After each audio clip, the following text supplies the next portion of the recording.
Olá! Hoje a gente vai desvendar o que está por trás de quase toda a troca de dados na web moderna, o JSON. Pensa só, em praticamente qualquer sistema distribuído, é ele que garante que a comunicação entre os serviços seja, eficiente e consistente. Bom, para começar, o que é JSON na real? É um formato de texto. Simples assim.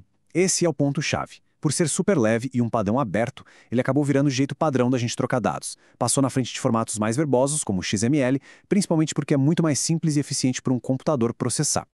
Beleza, agora vamos mergulhar um pouco mais na estrutura dele, que é super simples, mas, cara, é extremamente poderosa. É isso que faz o JSON ser tão universal. E tudo se resume a uma ideia fundamental: os pares de chave e valor. Então o lance é o seguinte, isso aqui é crucial. O JSON nasceu ali como um subconjunto do JavaScript, mas ele é totalmente independente de linguagem. Ele é um formato de dados, não uma linguagem de programação. Ou seja, ele não executa nada. Ele só descreve os dados. Ponto final. Olha só como a estrutura é direta. Cada pedacinho de informação é um par, uma chave e um valor. A chave é sempre um texto, uma string, e o valor pode ser de vários tipos diferentes. Essa simplicidade toda faz com que seja fácil para a gente ler, para um ser humano, e ao mesmo tempo super eficiente para uma máquina processar. E a grande versatilidade do JSON está justamente nos tipos de valores que ele suporta. Não é só texto, número ou verdadeiro / falso. Ele também permite estruturas mais complexas, como arrays, que são basicamente listas ordenadas, e até mesmo outros objetos JSON dentro dele. Isso permite que a gente represente hierarquias de dados bem complexas de um jeito bem limpo. Ok, agora que a gente já entendeu a base, vamos avançar um pouco.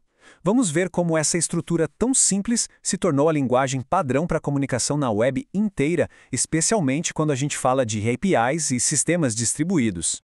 Pensa bem, esse fluxo aqui está acontecendo o tempo todo, sem parar, em sistemas distribuídos. Um cliente, seja um app ou um site, empacota os dados dele numa string JSON, manda pela rede, e o servidor do outro lado recebe e desempacota essa string de volta para uma estrutura que ele consegue entender e usar. E as duas ações-chave aqui são a serialização e a desserialização.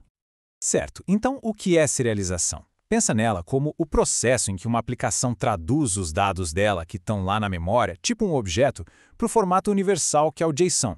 É basicamente empacotar os dados para a viagem, garantindo que eles possam ser transportados por qualquer lugar, tipo dentro de uma requisição HTTP.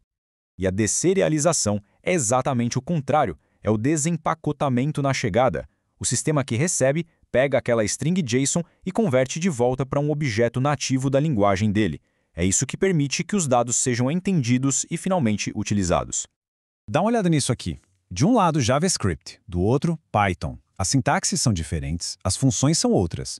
JSON.stringify de um lado, JSON.dumps do outro, mas o resultado final é exatamente a mesma string JSON padronizadinha. É por isso que a interoperabilidade funciona tão bem. A linguagem da comunicação, no final das contas, é a mesma para todo mundo. Opa, só uma pausa rapidinha. Se esse material está sendo útil, já sabe, né? Deixa aquela curtida e assina o canal para não perder os próximos. Beleza, já entendemos como os dados vão de um lado para o outro. Mas como a gente garante que os dados que estamos recebendo estão corretos antes de começar a processar? É aí que entra o JSON Schema. Para quem trabalha com SRE, essa pergunta é crítica. Processar dados errados, mal formados, pode causar todo tipo de erro inesperado, até derrubar um sistema. Então, validar os dados logo na entrada é uma linha de defesa essencial para garantir a confiabilidade de tudo. Então, o que é o JSON Schema? Pensa nele como se fosse um manual de instruções. Ou melhor, um contrato para os seus dados JSON. Ele não descreve os dados em si, mas sim as regras que eles precisam seguir, tipo quais campos são obrigatórios, qual o tipo de dado esperado para cada campo, até formatos específicos. Esse exemplo aqui mostra exatamente como a validação funciona na prática. À esquerda, a gente tem o esquema, as regras que exigem os campos name e e-mail. A primeira instância de dados ali, o primeiro JSON, é válido, porque ele cumpre o contrato. Já o segundo, está faltando o campo e-mail, então ele é inválido. Ele seria rejeitado logo de cara, impedindo que dados ruins cheguem na lógica de negócio. Então, o ponto crucial aqui é que usar o JSON Schema tira a gente daquela situação de torcer para que os dados venham certos e nos coloca numa posição de garantir que eles estão certos. Isso previne um monte de erro, cria um contrato bem claro para quem vai usar a API e, no fim do dia, melhora drasticamente a qualidade e a integridade dos dados que estão circulando pelo ecossistema todo. Ok. Juntando todas as peças agora, vamos dar uma olhada em como o JSON se torna essa cola, sabe? O elo que conecta todo o ecossistema de software moderno, do front-end ao back-end e principalmente entre os microserviços. Em arquiteturas de microserviços, onde às vezes a gente tem dezenas ou até centenas de serviços independentes conversando, o JSON é a língua franca. Não importa se é uma chamada síncrona passando por um API Gateway ou um evento assíncrono numa fila, a carga de dados, o payload, é quase sempre JSON. E o mais interessante aqui é que não importa o padrão de comunicação, pode ser uma API REST, pode ser GraphQL, pode ser mensageria assíncrona com eventos, o formato de dados por baixo dos panos é, na maioria esmagadora das vezes, o JSON. É ele que padroniza essa conversa toda e torna essa orquestração complexa de serviços algo viável. No final das contas, tudo se resume a isso.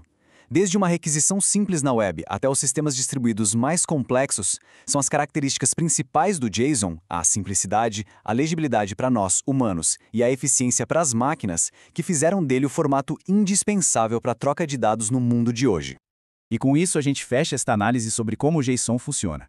Para não perder os próximos conteúdos, não se esquece de curtir e assinar o canal. Até a próxima!